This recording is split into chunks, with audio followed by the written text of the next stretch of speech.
Uh, the worst, by the way, of all the modern presidents, by far, the worst was Obama. Now, probably Trump will end up even worse. It's too early to say.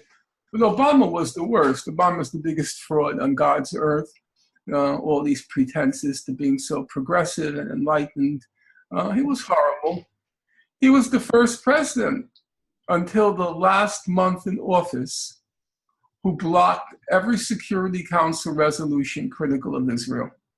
Every other president at least allowed for a resolution or two, sometimes quite more than two, to go through the Security Council. He blocked everything, couldn't criticize Israel. Now you have to bear in mind that was the period in which Gaza experienced the worst horrors. So you had the worst horrors and at the same time, the worst president of the US. And he allowed everything to happen. Obama's elected November 4th, 2008.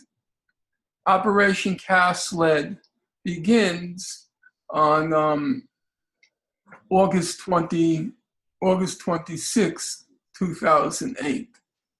It runs through January 17th. Obama doesn't say anything. He's the elected president. He doesn't say anything. Do you know why it ends on January 17th? I mean, it's almost laughable. Do you know why it ends January 17th? Because he tells the Israelis to stop the war because he doesn't want any distractions from his inauguration. That's the only reason.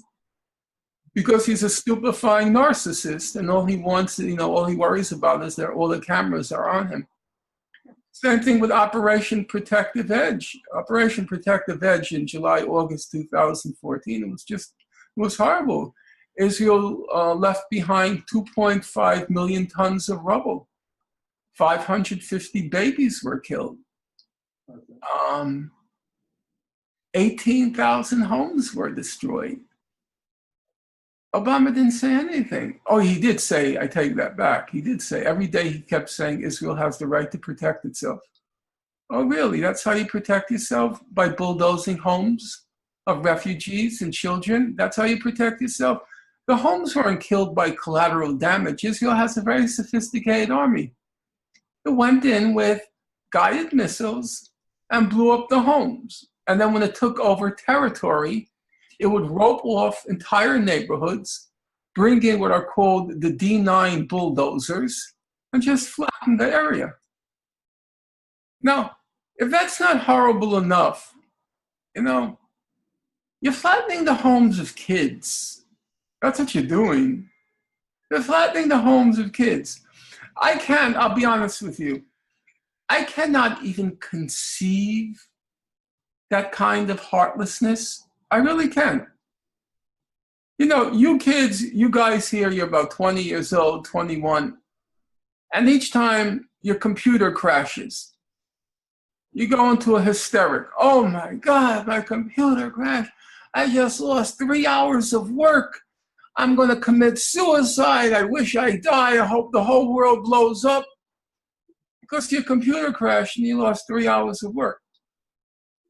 Now, what do you think it's like to lose your house? To have your whole home bulldozed before your eyes? By really sadists, vandals, a Genghis Khan-like army. No, it's unacceptable. And I'm not going to use pretty or poetic language to justify it or try to make it sound better than it is. To keep doing that, to keep destroying, they're refugees. They lost their homeland, and now all they have left is their home. And after depriving them of their homeland, you pulverize their home? No. Sorry, you're not going to get a pass from me. You get a pass from Obama. He says Israel has the right to protect itself.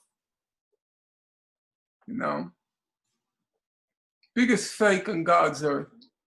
It's one of the saddest things to see that man, how he manipulates people. You remember how everybody attacked Hillary Clinton for taking the $250,000 from Goldman Sachs for her speeches? Anyone remember that?